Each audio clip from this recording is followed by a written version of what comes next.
All right, let's talk a little bit about formula feeding shortages and some of the factors that have been leading into that. So there's something I've noticed for a long time, and that's that there are facts and there are stories. Stories may or may not be true, fully or in part, but they are easy to access because all you have to do is tell one or believe one. Facts are much harder because they need interpretation and context. But because stories are much easier to access and can be bent to whichever way you like, they are more likely to be the basis of someone's position on a topic. Formula access is one of those topics that people typically use a story to form the basis of their position. That's nothing new.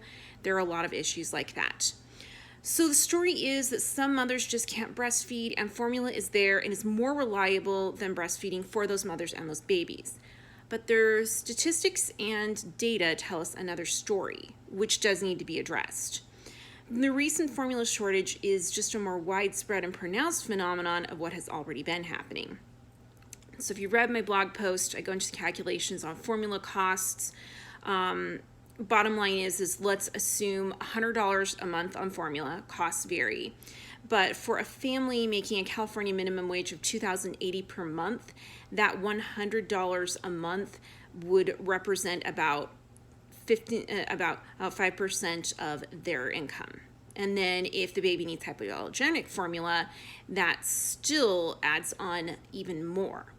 A family with a baby who needs hypoallergenic formula might spend $320 a month on formula. And so for that family on a minimum wage income, $320 a month represents 15% of the family's income. Even a middle-class family in California making $6,000 a month, hypoallergenic formula would take up 5% of their monthly income.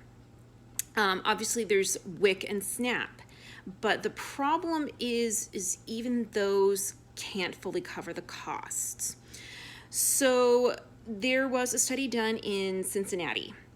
And according to this study from Cincinnati Children's Hospital Medical Center that was published in Clinical Pediatrics, a scholarly journal, 2/3 of families on the WIC program in Cincinnati reported running out of formula before the end of the month, and 27% of food insecure families reported watering down formula or reducing feedings to make the formula last until the next month's vouchers. So if you want to say fed is best, okay, but many formula feeding families are struggling to accomplish that, and we can't overlook that. So the storyline is that formula is there and is more reliable for mothers who are unable to breastfeed, but the data actually shows us something different. Because it is a manufactured product, formula is subject to shortages and costs of acquisition.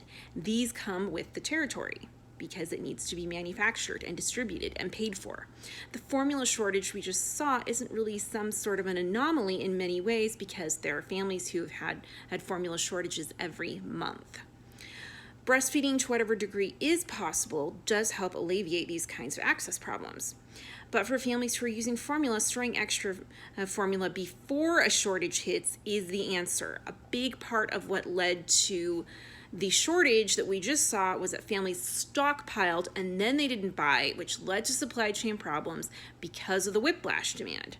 So breastfeeding can help ease the problems of infant feeding, but if you're using formula, make sure you plan for a shortage in the future because there really could be one.